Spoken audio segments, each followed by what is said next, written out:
Mudik Lebaran 2022 mencatatkan rekor jumlah kendaraan dan penumpang terbanyak dibandingkan mudik di masa sebelum pandemi COVID-19.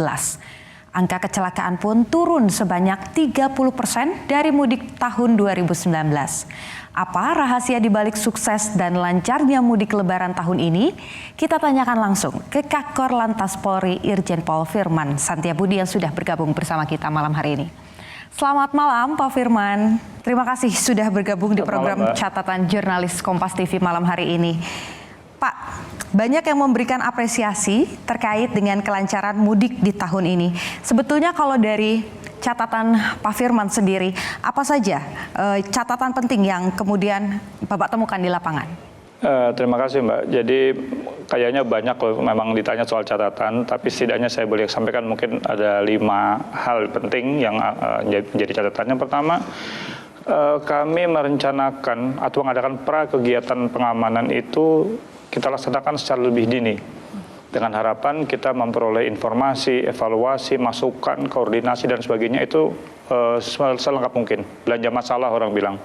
Yang kedua, kami bersepakat bahwa masyarakatlah nanti akan paling menentukan, karena masyarakat sesungguhnya di lalu lintas itu adalah pemain, mereka langsung peserta di situ yang akan menentukan kapan dia mau berhenti, kapan mereka akan berjalan cepat, kapan mereka akan berbelok. Sebetulnya kita membantu memastikan mereka sampai di tempat tujuan dengan aman. Yang ketiga, kita dalam menentukan cara-cara bertindak teknis dan taktis di lapangan menggunakan angka-angka, menggunakan situasi-situasi yang sangat dinamis.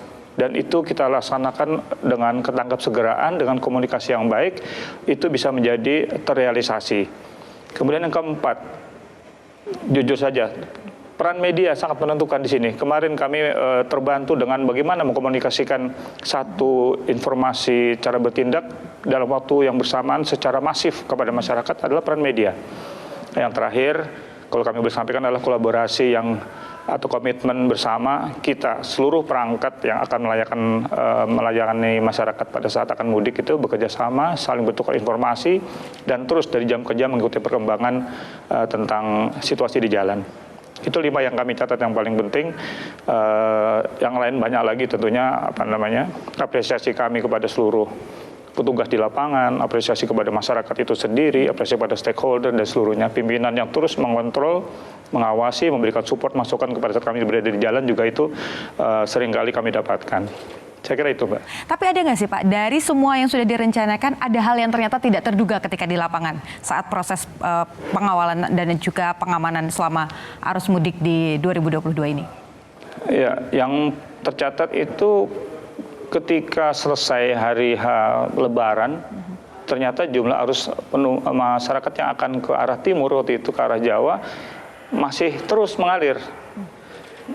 Nah, ini yang menjadi catatan kita bahwa kita tidak hanya berhenti kepada H+1 atau hari Lebaran saja, karena kita menghitung ketika mereka melewati masa hari Lebaran terus mengalir ke arah timur, kita memikirkan kembalinya berarti lebih banyak dari yang kita lepas kemarin. Nah, ini menjadi catatan yang harus kita hadapi. Selain itu, yang lainnya saya kira alhamdulillah apa yang disampaikan, apa yang diberikan masukan-masukan dari pimpinan, semua kita antisipasi.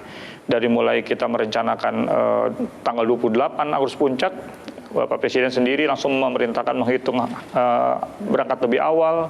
Kita juga menyarankan sampai kemarin berangkat untuk pulang kembalinya dengan anak sekolah ditunda. Ini kan seluruhnya bergerak secara dinamis juga, Mbak.